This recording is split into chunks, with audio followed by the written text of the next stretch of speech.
Hello and welcome to this presentation. My name's Dave Marshall and I'm leading the Virtual Natural History Museum project in partnership with the Paleontological Association and the Geologists Association, and alongside the other named authors and numerous other volunteers. Here, I'm going to tell you all about this ambitious new website and how we're looking to place digitised collections back within a museum context. So firstly, I'd have to say that I've recorded this presentation in isolation and without any of the context of the other presentations that will precede or follow this one. So I apologise if there's any repetition. But the very fact that there's a session on enhancing the reach of digitised collections shows that we're all working towards a common goal, which is very exciting, and I'm keen to learn from you all and would look to build collaborations wherever possible, so please feel free to get in touch. Now, I'm sure that I'd be preaching to the choir should I attempt to break down all of the benefits that museums bring to society. So I'll proceed with that as assumed knowledge, and I'll be referring primarily to the educational benefits of paleontological collections to the public and to students in very general terms. So, with all that said, there are numerous drawbacks to museums which place access barriers to their educational benefits. Of course, these barriers are not homogeneous, nor are they ubiquitous, and many intersect, and so they would be as varied as the demographics and individuals affected.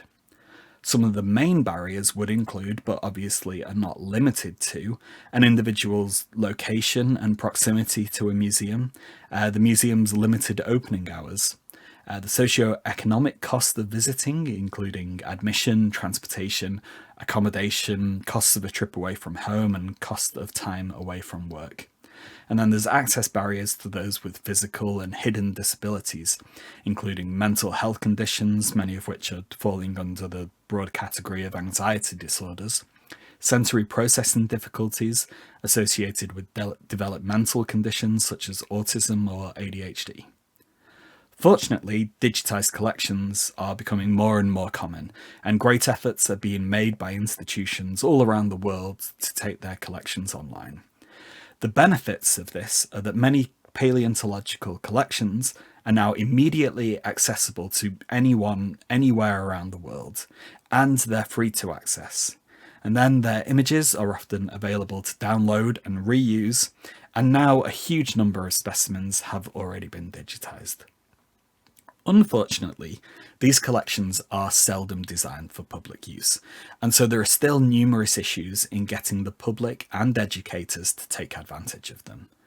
Such issues preventing engagement with any given digitised collection would include a lack of awareness of its existence, a lack of signposting to the resource online, a user interface then that is designed for academics and it can be complicated to navigate. It's not very entertaining and there's no incentive for continued exploration.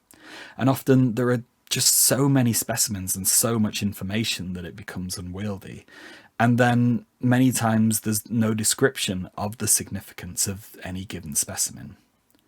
Furthermore, given that each different museum has its own digital collection, additional issues may rise given that the user might be looking for some specific taxon not available in that collection, and then that collections might be biased towards a certain taxonomic group or interval, and that could depend on the local geology and research interests of collectors.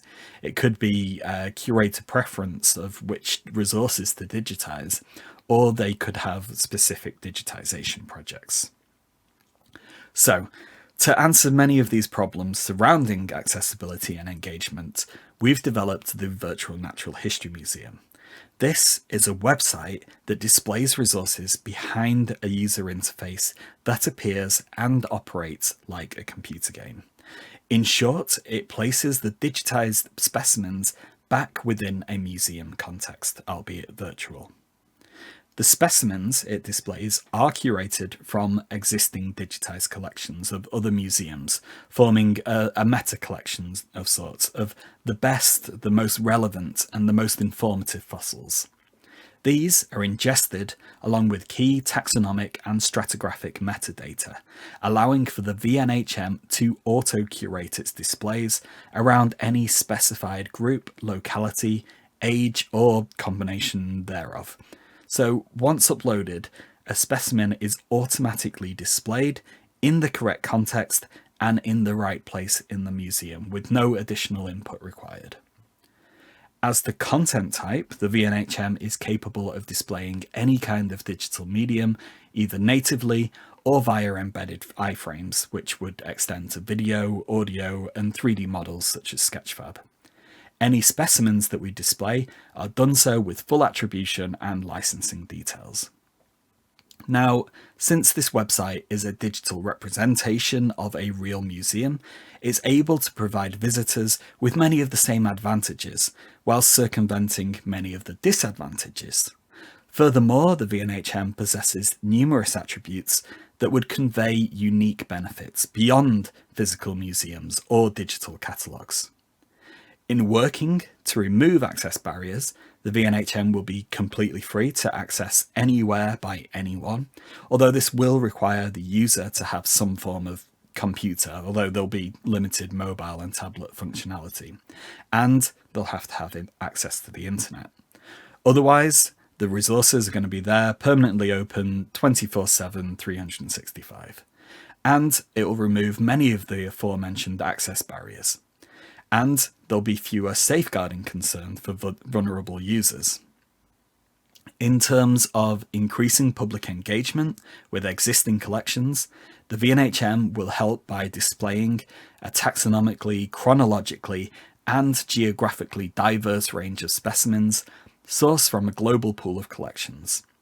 It will be capable of displaying any kind of multimedia, and it will provide an incentive for the non-linear exploration of resources through its engaging and familiar computer game user interface, which draws upon the so many positive associations between games and fun. Furthermore, the museum has numerous benefits over its physical counterpart, including the creation of unlimited display and floor space, and the instantaneous revision of that. We can just change the museum at will. And then information can also be revised quickly. And so the VNHM can stay up to date with very few resources taken to do so. Access can also be granted to behind-the-scenes areas where public are not normally able to go or even don't know exist, such as the collections or the prep labs and maybe imaging suites.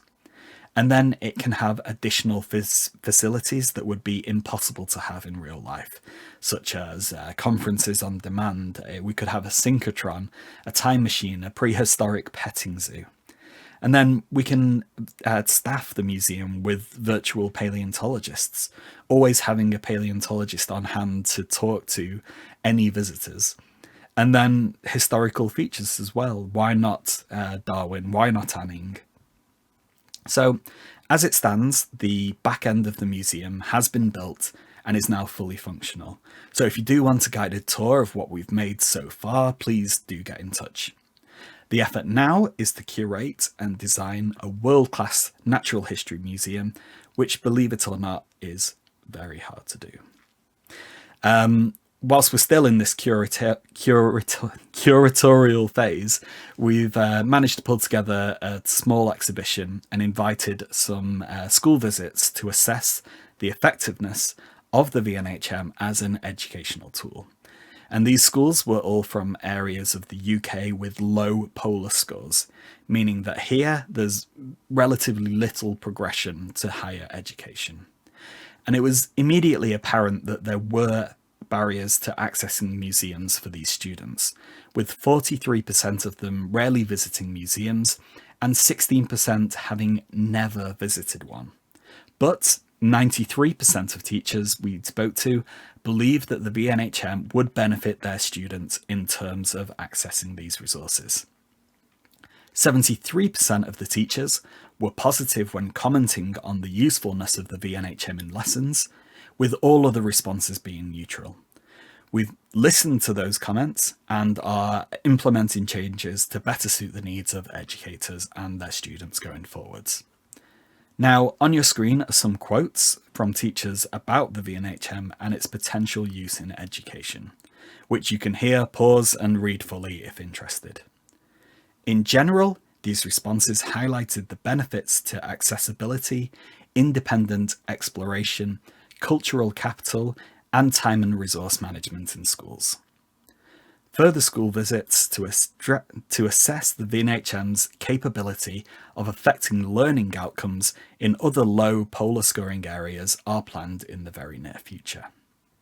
So, to conclude, we hope you see the potential in using such a website to access digital collections and for engaging with the public by presenting a bespoke user interface with their needs in mind. We're hoping for a very early 2021 launch, but even this close to going live, we'd love to hear as many opinions as possible in order to deliver the best experience possible. We have a blank slate to design a museum with no constraints. So, which facilities would you like to see in there? Which exhibits would you display with endless floor space? And could your digitized collection find a home within the VNHM? Please email or get in touch on social media if you would like a tour, have any suggestions or comments, or would like to get involved with the project. Thank you.